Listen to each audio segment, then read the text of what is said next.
They called him the Scarred Rogue. For 3 weeks, Corvin Ashvale wandered the territories in rags, pretending to be nothing more than a pack-less drifter with a limp and a broken spirit. He was the Obsidian King, ruler of the Seven Realms, the most powerful alpha to walk the earth in 1,000 years. But no one knew. That was the point. He had come to find a mate, not one who loved his crown, but one who could love the man beneath it. So he stripped away the throne, the army, the fear his name commanded, and became no one. Every Omega he met saw the dirt on his face and turned away. They smelled weakness and sneered. They wanted power, not a limping rogue who couldn't meet their eyes. Every Omega except one. Wren Holloway had nothing. No status, no wealth, no wolf of her own. But she had something far rarer. She had a heart.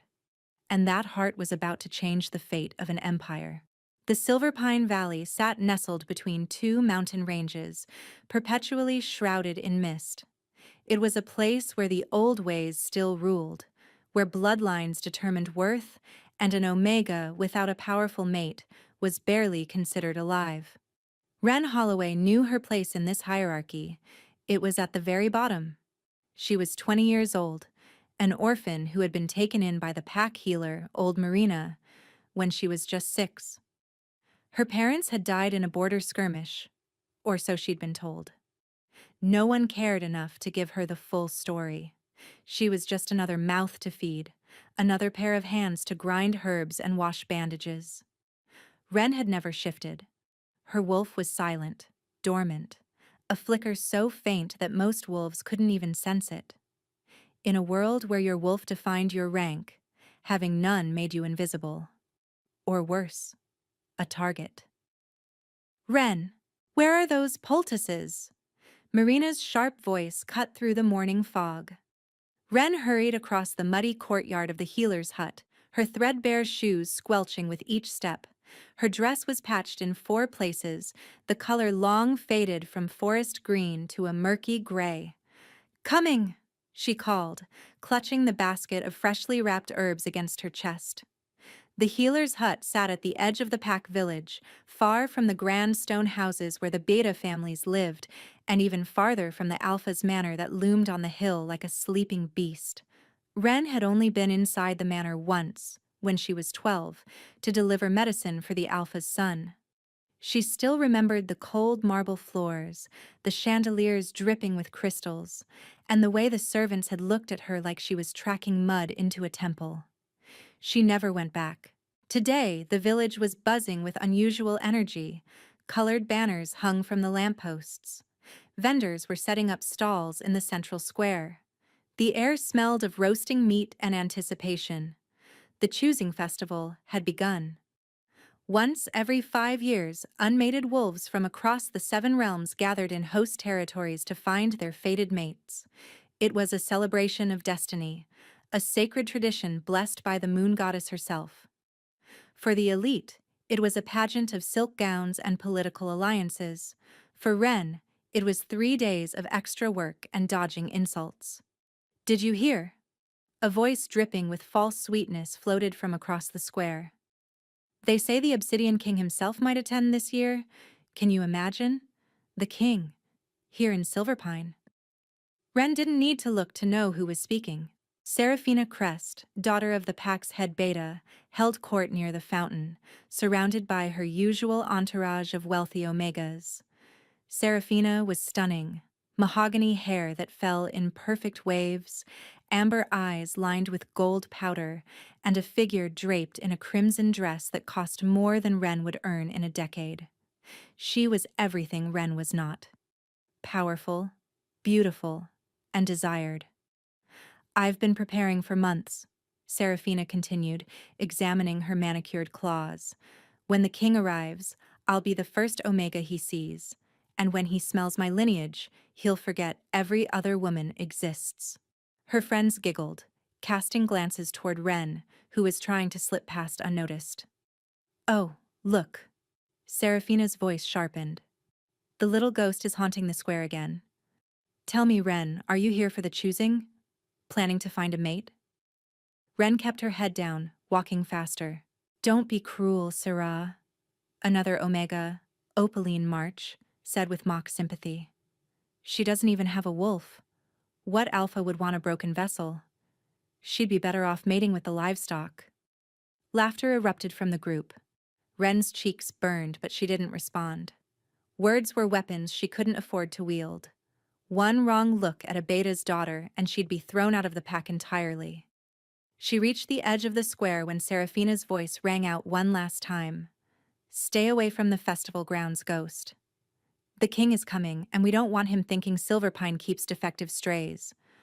Ren's hands trembled around her basket. She didn't belong here. She knew that. But somewhere deep inside, in a place she barely acknowledged, a tiny ember of hope still burned. Maybe, just maybe, the moon goddess hadn't forgotten her. But hope was dangerous in Silverpine Valley, and Ren was about to discover just how dangerous. The forest behind the healer's hut was Ren's sanctuary. When the whispers became too loud and the stares too sharp, she would slip between the ancient pines and lose herself among the moss-covered stones and trickling streams. The wolves of Silverpine rarely ventured this deep. They considered it beneath them, a wild place with no status to offer. That was precisely why Ren loved it. She was gathering moon petal blossoms near the creek when she heard it. A low groan, almost swallowed by the wind. Ren froze, her fingers still wrapped around a delicate stem. The sound came again, weaker this time, somewhere to her left. She should have run. Every instinct told her that unknown sounds in the deep woods meant danger. Rogues, ferals, creatures that didn't answer to any pack. But something in that groan tugged at her chest, a thread of pain that resonated with her own. She followed it.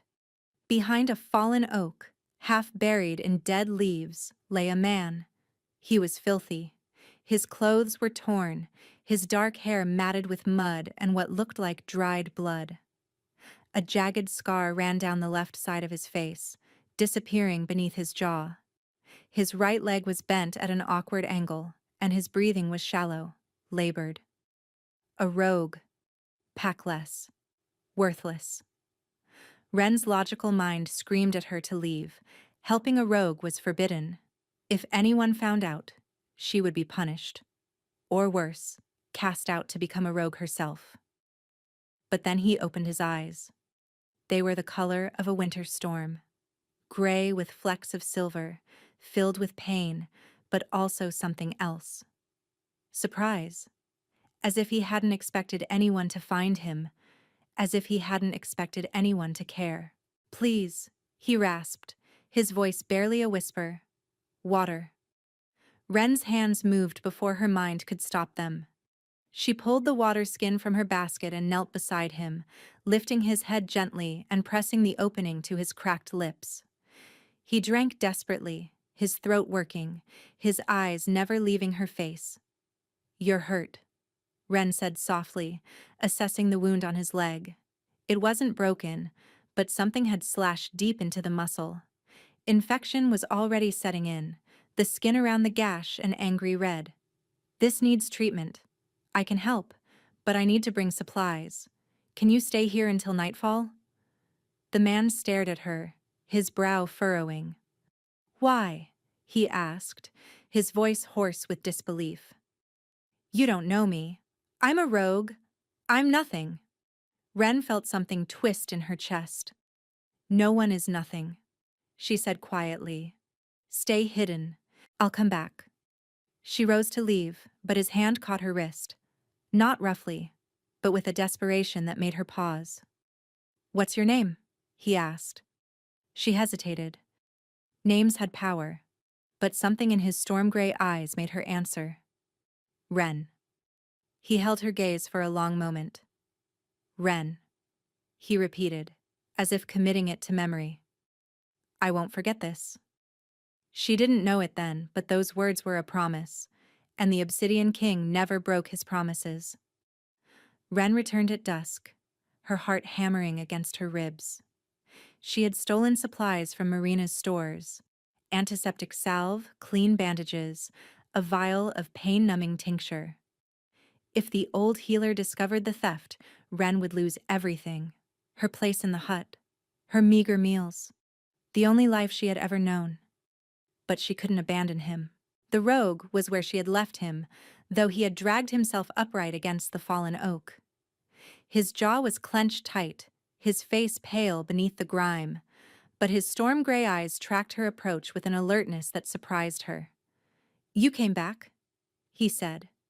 Not a question, a statement laced with wonder. "I said I would." Wren knelt beside him, unpacking her supplies. "This will sting." She worked in silence, cleaning the wound with practiced hands. He didn't flinch, didn't make a sound, though she knew the antiseptic burned like fire. Most wolves would have growled or snapped. He simply watched her, studying her face as if she were a puzzle he couldn't solve. "The others in your pack," he said finally. "Do they know you're here?" "No."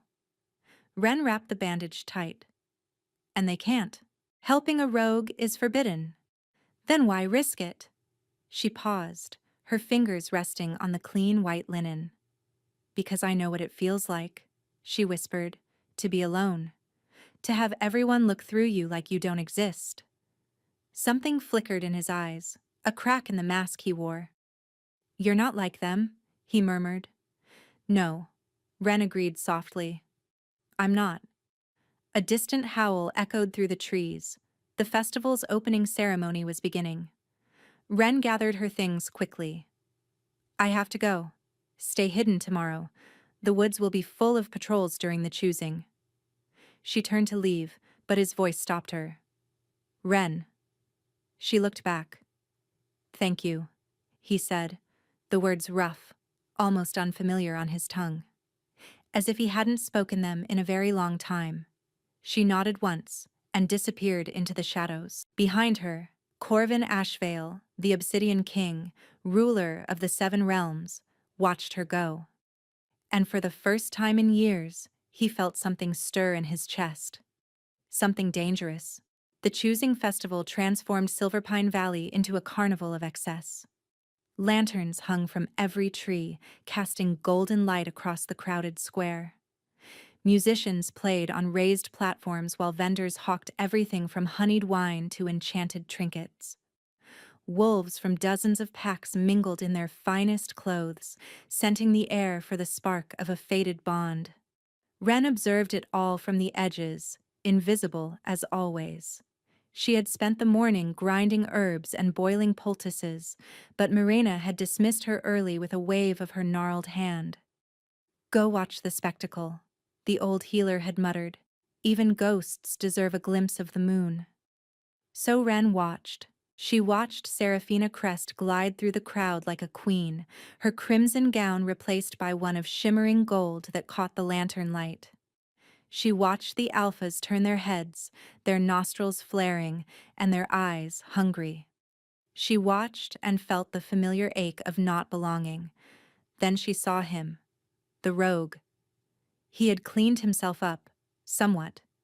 His clothes were still worn, his hair still unkempt, but the blood and mud were gone. He walked with a pronounced limp, leaning on a makeshift crutch, his scarred face drawing whispers and pointed fingers. What was he doing here? Wren's pulse spiked. This was madness.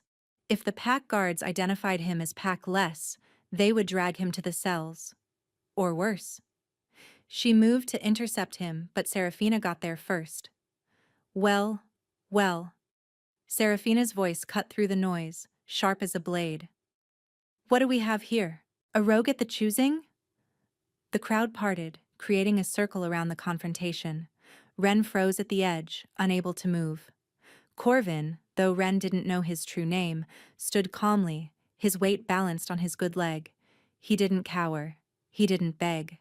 He simply looked at Seraphina with those unreadable storm-gray eyes. "I came to find a mate," he said quietly, "like everyone else." Seraphina laughed, a high, cruel sound that invited the crowd to join her mockery. "A mate? You?" She circled him slowly, wrinkling her nose. You smell like wet dog in desperation. What pack would claim you? What Omega would lower herself to bond with a crippled, scarred, pack-less mutt? Sarah, don't waste your time, Opaline called from the crowd. He's not worth the breath. But Serafina was enjoying herself. She reached out and flicked his torn collar with her manicured claws. Let me make this clear, rogue. No Omega here will touch you. You have no name, no lineage, and no power. You are nothing. She leaned closer, her voice dropping to a venomous whisper. The moon goddess herself has rejected you. Take your limp and crawl back to whatever hole you came from. A murmur of agreement rippled through the crowd. Other Omegas nodded, sneering. Alphas crossed their arms, dismissing him with cold eyes. Corvin's expression didn't change, but Ren saw it. A flicker of something deep beneath the surface. Not hurt. Something older. Something patient. He turned away from Serafina without a word and began to limp toward the edge of the square. The crowd parted like he carried disease. Ren's feet moved before her mind could stop them. Wait. Her voice was small, but in the sudden silence, it carried. Every head turned. Serafina's eyes widened, then narrowed into slits. Ren stepped out of the shadows, her patched dress a stark contrast to the glittering gowns around her. Her cheeks burned under the weight of 500 stares, but she forced herself forward until she stood beside the rogue. You shouldn't be alone, she said softly, her eyes meeting his. Not tonight. The silence was suffocating. Then Serafina's laughter shattered it. Oh, this is precious. The ghost and the mutt. Two broken things finding each other. She clutched her stomach, tears of mirth glistening in her eyes. Go ahead, Ren. Claim him. You deserve each other. A wolf-less freak and a pack-less cripple. What a legacy you'll build. The crowd erupted in laughter. Ren's hands trembled, but she didn't move. She stood beside him, her chin raised, her heart pounding so loud she was sure everyone could hear it. Corvin looked at her. The mask cracked again, just for a moment, revealing something raw beneath. You don't have to do this, he murmured, low enough that only she could hear. Walk away. Save yourself the humiliation. No, Ren whispered back. I don't abandon people. Something shifted in his gaze. The storm clouds parted, and beneath them, she glimpsed fire. Remember this moment, he said, his voice strange, almost prophetic. Remember who stood with you, and who stood against you. Before Ren could ask what he meant, a trumpet blared from the Alpha's manor on the hill. The crowd turned. The Alpha is summoning everyone to the Great Hall, someone shouted. There's an announcement about the king's arrival. The festival-goers surged toward the manor, dragging their attention away from the ghost and the mutt. But Ren saw Corvin's eyes lift toward the manor, and for the briefest second, a smile, cold, knowing, dangerous, crossed his scarred face, and a chill ran down her spine. The great hall of Silverpine Manor blazed with candlelight.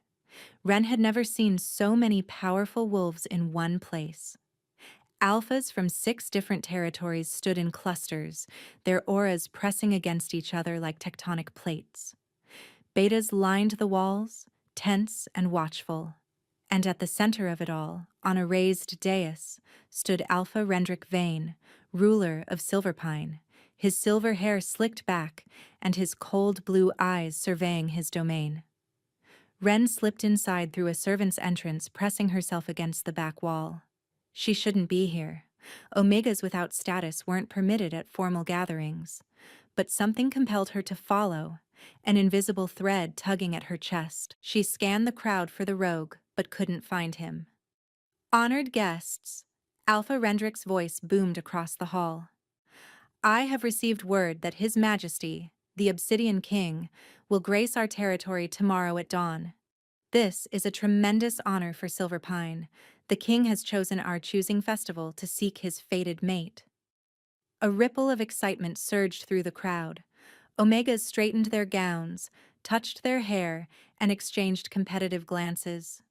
Serafina stood near the front, practically glowing with anticipation. "I knew it," she whispered to Opaline. "He's coming for me. I can feel it." "The king has ruled alone for 8 years," Rendrick continued. "He has rejected every Omega presented to him. But the prophecy of the Moonseer states that his true mate walks among us. An Omega whose heart is pure, whose loyalty is unshakable, whose worth is not measured in gold or bloodline." Ren felt a strange prickle at the back of her neck. "Tomorrow," Rendrick declared, "every unmated Omega will be presented to His Majesty. Prepare yourselves. This is the opportunity of a lifetime." The hall erupted in excited chatter. But Ren wasn't listening anymore. She was looking at the balcony above the dais, shrouded in shadow. A private alcove accessible only through servant passages that few knew existed. Someone was standing there. A figure in dark clothes, leaning against the railing, watching the proceedings with an air of detached amusement. The candlelight didn't reach his face, but Ren could feel his gaze. It was locked on her. Her breath caught. The thread in her chest pulled tighter, almost painful. Then the figure stepped back and vanished into the darkness. Ren's heart was racing. She didn't understand what was happening, but every instinct screamed that something monumental was about to unfold. "Ren!" She jumped. Old Marina had appeared beside her, her weathered face creased with concern. "What are you doing here, child? This is no place for you." I was just... Come." Mirena took her arm, steering her toward the exit. "Whatever you think you saw, forget it. The games of kings and alphas are not for the likes of us." But as Ren was led away, she looked back one last time. The balcony was empty. Yet the feeling remained. The sensation of being seen, truly seen, for the first time in her life. And somewhere in the shadows, Corvin Ashvale watched the girl with the pure heart disappear through the servant's door. Tomorrow the mask would fall. Tomorrow she would learn who had been kneeling in the dirt before her. And the wolves who had laughed would learn what it meant to mock a king. Dawn broke over Silverpine Valley like a blade of gold. The entire pack had gathered in the central square, dressed in their finest. A ceremonial carpet of deep purple had been rolled from the main gate to a raised platform where Alpha Rendrick stood, flanked by his betas. Every unmated Omega was arranged in a crescent formation, their faces painted, their gowns immaculate. Serafina Crest stood at the center, radiant in a dress of woven silver threads that caught the morning light. She had barely slept, spending the night perfecting every detail. This was her moment, her destiny. Ren watched from behind the healer's stall at the edge of the square. Mirena had put her to work preparing smelling salts in case any Omega fainted from excitement. It was a convenient excuse to witness history from the shadows. But Ren's eyes kept drifting to the forest edge, searching for a limping figure that never appeared. Where was he? Had he fled in the night? Had the guards found him? A horn sounded, 3 long blasts that silenced the crowd. "His Majesty approaches," a herald cried. The main gate swung open. A column of riders entered first, warriors in black armor astride massive war horses, their faces hidden behind obsidian visors. They moved with terrifying precision, forming 2 perfect lines that created a corridor through the square. Then came the carriage. It was unlike anything Ren had ever seen, forged from dark metal that seemed to absorb light, pulled by 4 horses whose coats shimmered like liquid shadow. The Ashvale crest blazed on the door. A crown wrapped in thorns, pierced by a single bolt of lightning. The carriage stopped. The crowd held its breath. A footman opened the door, and the Obsidian King stepped out. Ren's heart stopped. He was tall, broad-shouldered, dressed in a coat of black velvet trimmed with silver. His dark hair was swept back from a face that was harshly beautiful, sharp cheekbones, a strong jaw, lips set in a line of cold authority, and a jagged scar running down the left side of his face. No. Wren's knees buckled. She grabbed the edge of the stall to keep from collapsing. It was him. The rogue. The wounded man she had found in the forest. The packless drifter she had bandaged with stolen supplies. The scarred face that had looked at her with wonder when she offered him water. Corvin Ashvale, the Obsidian King, walked down the ceremonial carpet with the easy grace of a predator. His storm-gray eyes swept over the assembled Omegas, cold, assessing, utterly indifferent. Alpha Rendrick dropped to one knee. "Your Majesty, Silverpine is honored beyond measure. Rise." Corvin's voice was deeper than Wren remembered, resonant with command. "I did not come for pleasantries." He stopped before the crescent of Omegas. Seraphina stepped forward, her smile dazzling, her curtsy perfect. "Your Majesty," she purred, "I am Seraphina Crest, daughter of Head Beta Aldrich Crest. I have prepared my entire life for this moment. It would be my greatest honor to—" "I know who you are." Corvin's voice cut through her rehearsed speech like a knife. "You are the Omega who called me a pack-less mutt." His eyes were winter frost. "You told me the moon goddess herself had rejected me. You told me to crawl back to whatever hole I came from." The color drained from Seraphina's face. I didn't— Your Majesty, I didn't know— You didn't know I was king." Corvin stepped closer and Seraphina stumbled backward. "Tell me, would you have spoken differently if you had?" Seraphina's mouth opened and closed, no sound emerging. "That is the answer I expected." Corvin turned away from her, addressing the crowd. "I came to this territory in disguise to find a mate worthy of the throne. I walked among you as a rogue, a nobody, a wounded creature in need of help." His gaze swept the assembly. "Do you know how many of you offered aid? How many showed kindness to a stranger with nothing to give in return?" Silence. "One." Corvin turned. His eyes found Wren. The crowd parted, every head swiveling to stare at the small figure in the patched dress clutching a basket of smelling salts. "Her," Corvin said, extending his hand toward her. "She found me bleeding in the forest. She risked punishment to bring me medicine. She stood beside me when every Omega in this square laughed at my scars." Wren couldn't move, couldn't breathe. "Come here, Wren." It wasn't a request. It was a command wrapped in velvet. Her feet moved on their own. The crowd parted before her like water. She felt their stares, shock, disbelief, hatred. But none of it mattered. She stopped before him.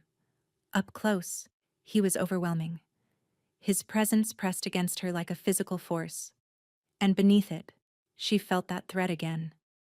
The invisible bond that had pulled her to him in the forest. "You asked me why I helped you," Wren whispered, her voice shaking. "You said you were nothing?" "I remember. I told you no one is nothing." Corvin's expression softened. Just a fraction. Just enough for her to see the man beneath the crown. "And I told you I wouldn't forget." He took her hand. The touch sent electricity racing up her arm. "I, Corvin Ashvale, King of the Seven Realms, claim this woman as my chosen mate." His voice rang across the silent square. "Any who challenge this claim will answer to me."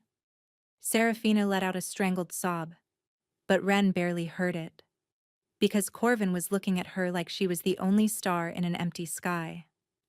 And for the first time in her life, she didn't feel invisible. The journey to the Obsidian Citadel took 3 days. Wren spent most of it in a daze, watching the landscape transform from the misty valleys of Silverpine to the jagged peaks of the Thornback Mountains. The citadel itself was carved directly into the mountainside, a fortress of black stone and iron spires that seemed to pierce the clouds. It was terrifying. It was magnificent. It was her new home. Corvin had been attentive but distant during the journey, handling matters of state with a stream of messengers and advisors who appeared at every rest stop. He checked on her frequently, ensuring her comfort. But there was a wall between them now, The wall of his station. Ren understood. In the forest, he had been a wounded man. Here, he was a king. But on the third night, after the carriage had passed through the citadel's iron gates, and she had been installed in chambers larger than Mirena's entire hut, he came to her. "May I enter?" Ren nearly knocked over a vase.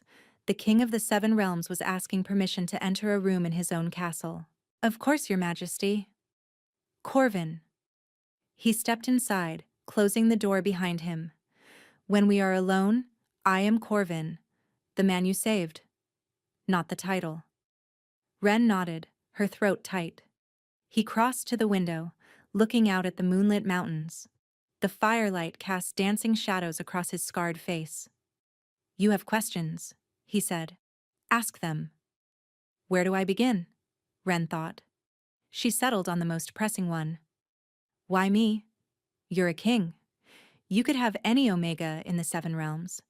Powerful, beautiful, from noble bloodlines. Why choose a wolf-less orphan who scrubs bandages for a living?" Corvin turned to face her. "Because I have spent 8 years meeting those Omegas. They smile and curtsy and tell me what they think I want to hear. They see the crown, the power, the alliance my mate would bring to their family."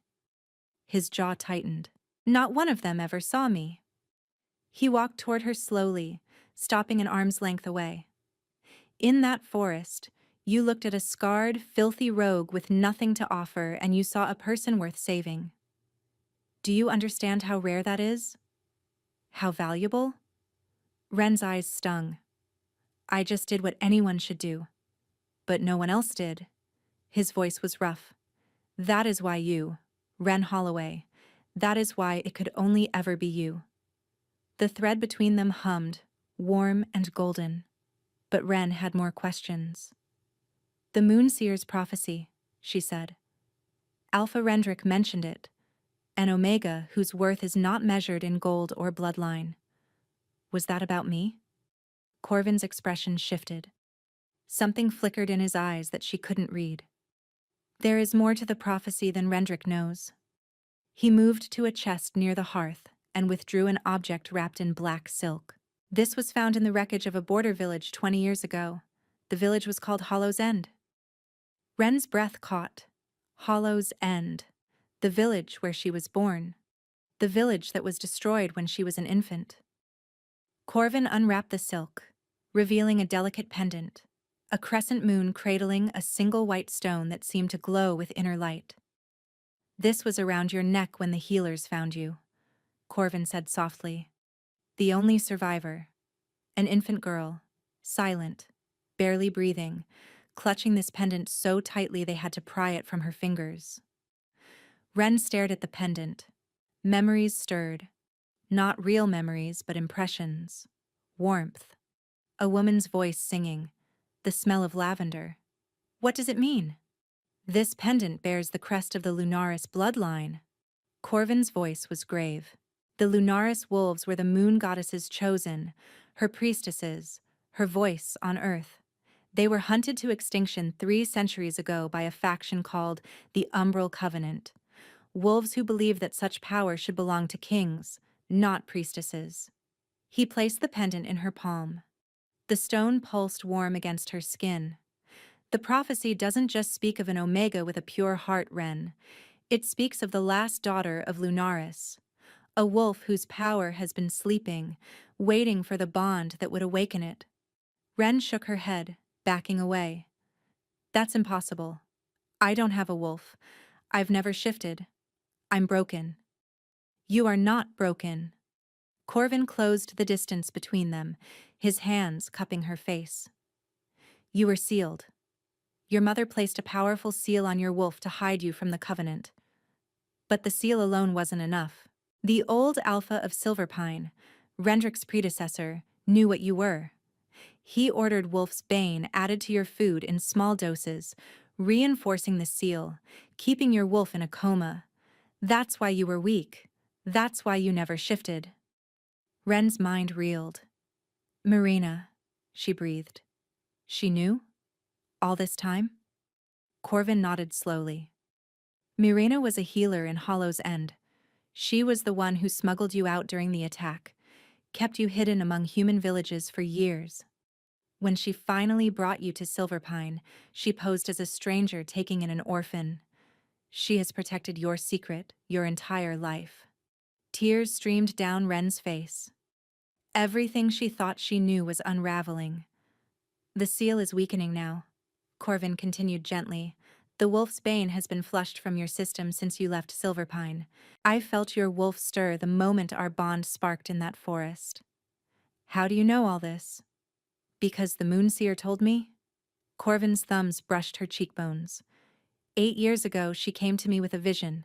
She said my true mate would be hidden in plain sight. An Omega the world had discarded, whose power slept beneath a lifetime of pain. She said I would find her only if I stripped away my crown and walked among my people as a beggar. So you've been searching for 8 years? I've been searching for you. His forehead touched hers. And now that I've found you, I will burn the world before I let anyone take you from me. The words should have frightened her. Instead, they made her feel something she had never felt before. Safe. But the moment shattered. A knock thundered against the door. Your Majesty. A guard's voice, urgent. Forgive the intrusion, but there's been a breach. Someone has infiltrated the Eastern Tower. They're demanding an audience. Corvin pulled back, his expression hardening into the mask of a king. Who? She claims to be an emissary from Silverpine, Your Majesty. She says she has evidence that the Omega you claimed is a fraud and a traitor. Ren's blood turned to ice. Corvin's eyes met hers, steady, reassuring. Stay here, he commanded. Do not open this door for anyone but me. He strode out, and the door locked behind him. Ren stood alone in the firelight, clutching the pendant of her ancestors. The wolves of Silverpine weren't finished with her. And somewhere in the darkness of the citadel, Seraphina Crest was sharpening her claws. The throne room of the obsidian citadel was a cavern of black marble and iron chandeliers. Ren had been summoned at dawn, escorted by 2 silent guards who refused to meet her eyes. She wore a gown of deep blue velvet, a gift from Corvin's household staff, but she felt like an imposter wrapped in silk. The room was packed. Nobles from across the 7 realms lined the walls, their faces hungry for scandal. At the far end, Corvin sat upon the obsidian throne, his expression unreadable. And standing before him, dressed in traveling clothes but radiating triumph, was Seraphina Crest. Ah, there she is. Seraphina's smile was poison dipped in honey. The little fraud herself. Ren's escorts brought her to the center of the room, then stepped back, leaving her exposed. You summoned me, Your Majesty. Ren kept her voice steady, though her knees trembled. Corvin's gaze was cool, distant. The warmth from last night had vanished completely. Seraphina Crest has brought serious accusations against you, he said, his tone formal. She claims you orchestrated our meeting in the forest, that you knew my identity and manipulated events to ensnare me. Ren's stomach dropped. That's a lie. Is it? Seraphina stepped forward, producing a folded letter. I have here a statement from old Marina, the healer of Silverpine. She confesses that she told Ren of Your Majesty's disguised arrival days before the festival. She admits that Ren stole supplies specifically to stage a rescue. The crowd murmured. Ren felt the floor tilt beneath her. Mirena would never. She signed it herself. Seraphina handed the letter to a court official, who examined the seal and nodded. The evidence is clear, Your Majesty. This Omega deceived you. She is no destined mate. She is a common schemer who saw an opportunity and seized it. Ren looked at Corvin. His face was stone. What do you have to say, Ren Holloway? His voice held no warmth, no recognition of the man who had touched her face and vowed to burn the world for her. This is a test, she realized. He's watching how I respond. Or maybe it wasn't a test. Maybe he believed Seraphina. Maybe the tender moments had been her imagination, and she was just a fool who had dreamed too big. Either way, she would not grovel. "I did not know who you were," Wren said, her voice clear despite her fear. "When I found you in the forest, you were a wounded stranger. I helped you because you were suffering, not because I expected anything in return." "Convenient words," Seraphina sneered. "I have no proof," Wren continued, ignoring her. "I have no noble witnesses, no signed documents, and no powerful family to vouch for my character. All I have is the truth." She met Corvin's eyes. "I saw a man in pain, and I chose compassion over self-preservation. If that makes me a fraud, then condemn me. But I will not confess to a lie to save myself." Silence hung in the air. Corvin stood. The entire room tensed. He descended from the throne, his boots echoing on the marble, and stopped directly in front of Wren. His storm-gray eyes searched her face. "Seraphina," he said, without looking away from Wren. "Where did you obtain this letter from Marina?" I traveled to Silverpine and—" "You arrived at this citadel less than 12 hours after we did." Corvin's voice was soft, dangerous. "Silverpine is a 3-day journey. How did you acquire a signed confession in that time?" Seraphina's composure cracked. "I sent a messenger ahead." "A messenger who returned with a signed document before you even departed?" Corvin turned now, and his gaze was a blade. "You forged this letter. You fabricated evidence to destroy an innocent woman because your pride could not accept that a king chose someone other than you." "No, Your Majesty, I—" "Guards." Corvin's voice was ice. "Seize her." 2 armored figures stepped forward, gripping Seraphina's arms. She struggled, her face contorted with fury. "You can't do this. My father is head beta of Silverpine. This is an outrage." "Your father's rank means nothing in my kingdom." Corvin returned to the throne but remained standing.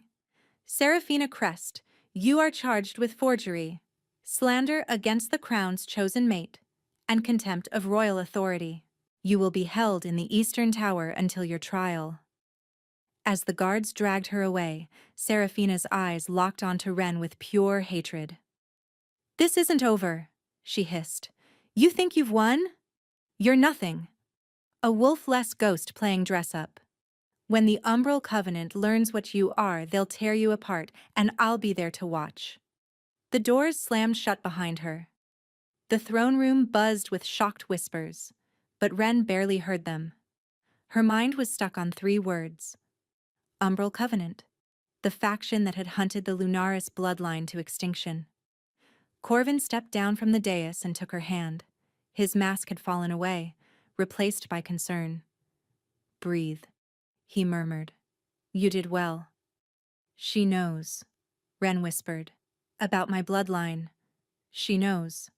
And she's going to tell them." Corvin's jaw tightened. "Then we need to accelerate your training. Your power must awaken before they come." "And if it doesn't?" He squeezed her hand. "Then I will stand between you and every wolf in the 7 realms." His eyes burned with fierce promise. "You are not alone anymore, Wren. Whatever comes, we face it together." But even as his words warmed her, a cold wind seemed to blow through the throne room. The storm was coming, and Wren wasn't sure she was ready to survive it. 3 weeks passed in a blur of training and transformation. Corvin had assembled the finest teachers in the 7 realms, combat masters, historians, wolf speakers who specialized in awakening dormant beasts. Wren trained from dawn until her muscles screamed, studying the history of her bloodline by candlelight until the words blurred. Her wolf remained silent, but something was stirring. She felt it in moments of high emotion, a heat in her chest, a pressure behind her eyes, a shadow moving just beneath the surface of her consciousness. The pendant pulsed against her skin, growing warmer each day. "You're close," Corvin told her one evening, watching her practice combat forms in the training yard. "I can sense her. Your wolf is pushing against the seal." Then why won't she break through? Ren's frustration boiled over. She threw her practice sword to the ground. Everyone expects me to be this legendary figure, but I can't even shift. I'm still the same broken Omega I was in Silverpine. Corvin caught her wrist before she could storm away. You are not broken. His grip was firm but gentle. The seal was placed by powerful magic to save your life. It will not shatter from training drills. It will break when the moment demands it, when your wolf has no choice but to emerge. And if that moment never comes, it will. His certainty was absolute. I have faith in you, Ren. It's time you had faith in yourself. She wanted to believe him. Goddess, she wanted to. But doubt was a familiar companion, and it whispered louder than hope. The attack came on the eve of the winter solstice. Ren woke to screams. She bolted upright, heart pounding. Through her window she saw fire, orange flames licking the outer walls of the citadel, dark shapes pouring through a breach in the eastern gate. The door burst open. A guard, bloodied and pale, staggered in. "My lady, you must hide. The Umbral Covenant. They've breached the citadel." An arrow took him through the throat. He collapsed, and behind him stood a figure in black robes, face hidden behind a mask of polished bone. "Found you!" the figure rasped. Ren didn't think. She grabbed the practice sword from beside her bed and swung. The blade connected with the assassin's arm, drawing blood. He snarled and lunged, but Ren was already moving, weeks of training taking over. She ducked under his strike, drove her elbow into his ribs and ran. The corridors were chaos. Servants fled screaming. Guards clashed with robed invaders. The smell of smoke and blood choked the air. Ren ran toward the throne room, toward Corvin. She found him in the great hall, fighting back-to-back with his onyx guard against a tide of Covenant soldiers. He moved like death incarnate, his sword carving through enemies with brutal efficiency. But there were too many. "Corvin!" He turned at her voice, and in that moment of distraction, an arrow flew toward his exposed back. "No!" Ren didn't think. She threw herself forward, hands outstretched, as if she could somehow stop the projectile with sheer will. And something inside her exploded. A wave of silver light erupted from her palms. It struck the arrow mid-flight, disintegrating it instantly, then expanded outward in a shockwave that threw every Covenant soldier off their feet. Ren collapsed to her knees, gasping. The pendant around her neck was blazing, the white stone burning like a captured star. And in her mind, finally, beautifully, a voice spoke. "I am here." It was ancient. It was powerful. It was hers. Ren threw back her head and screamed, but the sound that emerged was a howl. Her bones cracked. Her skin rippled. Silver light consumed her vision. When she opened her eyes again, she was standing on 4 legs. Her fur was the color of moonlight on fresh snow. Her eyes glowed like twin moons. She was smaller than Corvin's wolf form, but the power radiating from her made the air itself tremble. The Lunaris wolf had awakened. The remaining Covenant soldiers froze, staring at the creature that had emerged from the slight woman they had come to kill. Corvin shifted beside her, his wolf form massive and black as midnight. He pressed his flank against hers, not in dominance, but in partnership. Together, his voice echoed in her mind through the mate bond. Together, she agreed. They attacked. The battle was swift and brutal. The Covenant soldiers, prepared to face a dormant Omega and a distracted king, were utterly unprepared for 2 apex predators fighting in perfect synchrony. Ren moved on instinct, her wolf guiding her, centuries of ancestral knowledge flowing through her veins. When the last enemy fell, silence descended on the great hall. Ren shifted back, collapsing against a pillar, her body trembling with exhaustion. Corvin was beside her instantly, wrapping his coat around her naked form. "You did it," he breathed, awe and pride blazing in his eyes. "Ren, you were magnificent." She laughed weakly, tears streaming down her face. I heard her. My wolf. She's been there all along, waiting for me. I told you. He pressed his forehead to hers. I told you to have faith. But their reunion was interrupted by a slow, mocking applause. They turned. Seraphina Crest stood in the doorway of the great hall, flanked by three robed figures. But she had changed. Her eyes were black, completely black, and dark veins crawled up her neck like vines of corruption. Beautiful, Seraphina said, her voice echoing with unnatural resonance. The little ghost finally found her bark. But you're too late. Seraphina. Corvin rose, placing himself between her and Wren. How did you escape the tower? Escape? Seraphina laughed, the sound fractured and wrong. I was never your prisoner, Your Majesty. I was your distraction. She raised her hand, and the robed figures behind her pulled back their hoods. Wren's blood froze. They were Covenant high priests. But worse than that, one of them held a struggling figure in his grip. Old Marina. No, Wren whispered. The healer was easy to find, Seraphina said casually. She knows so much about you, Wren, about your parents, about the Night Hollow's end burned. Her black eyes glittered. Did you know your mother was the one who placed the seal on your wolf? She used her own life force to hide you, touching really, and utterly pointless. Let her go, Corvin commanded, his voice shaking with barely restrained fury. Oh, I will. Seraphina smiled, a terrible thing on her corrupted face. After Wren comes with us. The Covenant has waited 3 centuries to extinguish the Lunaris bloodline. We're not leaving without our prize. She snapped her fingers. One of the priests pressed a blade to Marina's throat. Choose, little wolf, Seraphina said sweetly. Your freedom or her life. You have 10 seconds. Wren looked at Corvin. She looked at Marina, the woman who had raised her, fed her, given her the only home she had ever known. There was no choice. I'll go, Wren said.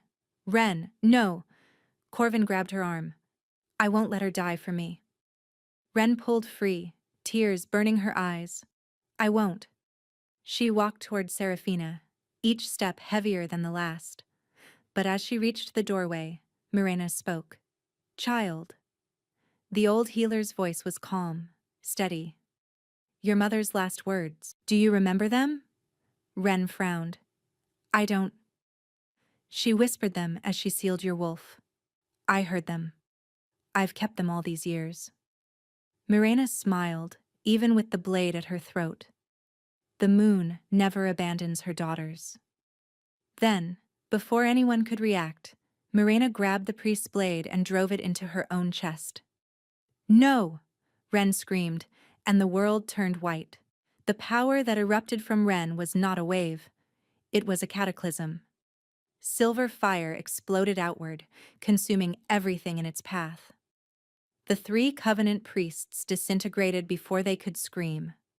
The walls of the great hall cracked. The chandeliers shattered, raining crystal like frozen tears. Seraphina was thrown backward, her corrupted body slamming against a pillar. She shrieked, the black veins on her skin smoking where the silver light touched them. But Wren didn't stop.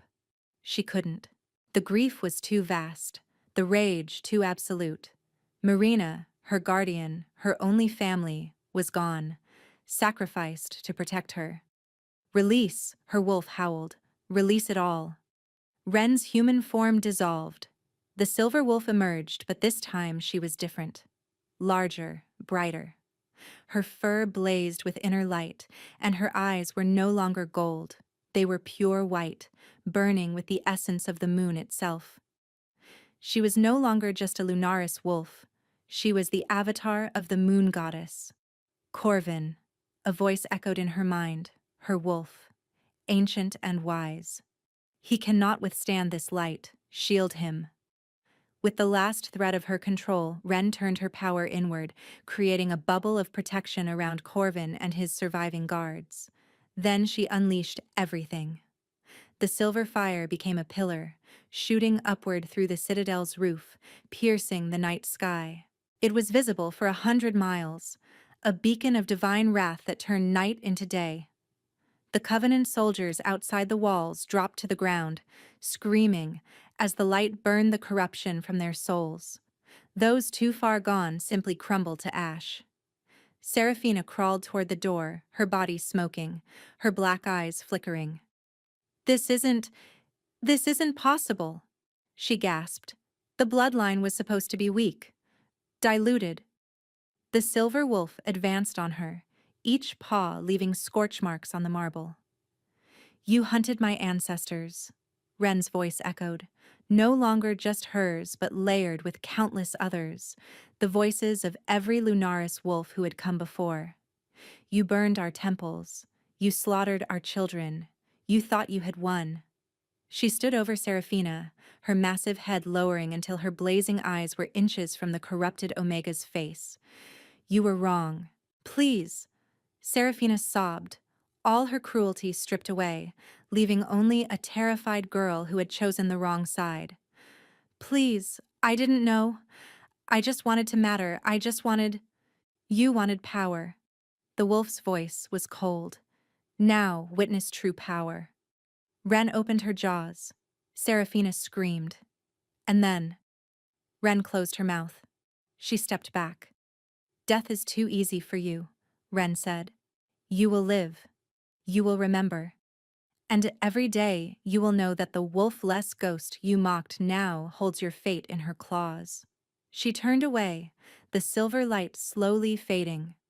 Behind her, Serafina collapsed, weeping, broken in a way no healer could mend. The battle was over. When Ren shifted back, she fell immediately. The power had drained everything, every reserve, every spark of energy. But Corvin caught her. He always caught her. Marina, Ren whispered, tears streaming down her face. She's gone. I know. Corvin held her tight, his own voice rough with grief. I know, my love. She died protecting you. She died with purpose. It's not fair. No, it's not. He pressed his lips to her hair. But you honored her. You ended the Covenant's centuries of terror. You did what generations of Lunaris wolves could not. Ren looked up at him, exhausted, grief-stricken, but alive. What happens now? Corvin cupped her face in his hands. Now, he said, we finish what we started. Together. He kissed her. The mate bond, already strong, flared into completion. Golden light wrapped around them both, sealing them together in a way that transcended flesh and blood. When they finally pulled apart, Ren felt different, whole. The moon was setting over the ruined citadel, but in the east, the first light of dawn was breaking. A new day was beginning, and Ren Holloway, orphan, Omega, ghost, was ready to face it. 1 month later, the 7 realms gathered at the Obsidian Citadel. The repairs had been swift. Corvin had summoned craftsmen from every territory, and the Great Hall had been rebuilt grander than before. But the true transformation was not in the stone and iron. It was in the people who filled it. Ren stood before the mirror in her chambers, barely recognizing her reflection. Her gown was silver white, woven with threads of moonstone that caught the light like captured stars. Her pale hair was swept up in an elaborate arrangement, crowned with a circlet of white gold and diamonds. Around her neck hung her mother's pendant, warm against her skin. You've come far, little one, her wolf murmured. We've come far, Ren corrected. A knock at the door. It's time, my lady, a servant called. Ren took a deep breath and walked out to meet her destiny. The throne room was packed to capacity. Nobles, alphas, betas, omegas, representatives from every pack in the 7 realms stood witness. At the front, the Council of Elders waited, ancient and solemn, and on the dais, Corvin stood beside 2 thrones. 2. Wren walked down the aisle, her head high and her steps steady. She passed faces she recognized. Lords who had doubted her, ladies who had whispered behind her back. She passed Seraphina Crest, now stripped of rank and title, standing in the back in simple gray clothing. The corruption had left its mark. Her once lustrous mahogany hair was now streaked with white, and faded dark veins crawled visibly up her neck like permanent scars. Her eyes were empty, her spirit shattered beyond repair. Their gazes met for a single moment. Wren said nothing. She didn't need to. She climbed the dais and took her place beside Corvin. The eldest of the council stepped forward, carrying 2 crowns on a velvet cushion. "Corvin Ashvale," the elder intoned, "do you accept this woman as your mate, your queen, your equal in all things?" "I do," Corvin said, his voice ringing with conviction. "Now and for all the days of my life." "Wren Holloway, last daughter of the Lunaris line, do you accept this man as your mate, your king, your equal in all things?" Wren looked at Corvin, at the scarred rogue who had knelt in the dirt before her, at the king who had seen her when no one else would. "I do," she said, "now and for all the days of my life." The crowns were placed upon their heads. "Rise," the elder commanded the assembly. "Rise and greet your king and queen." The crowd rose. The cheers were deafening. But Wren only heard one voice. "I love you," Corvin murmured, his hand finding hers. "I love you too," she whispered back.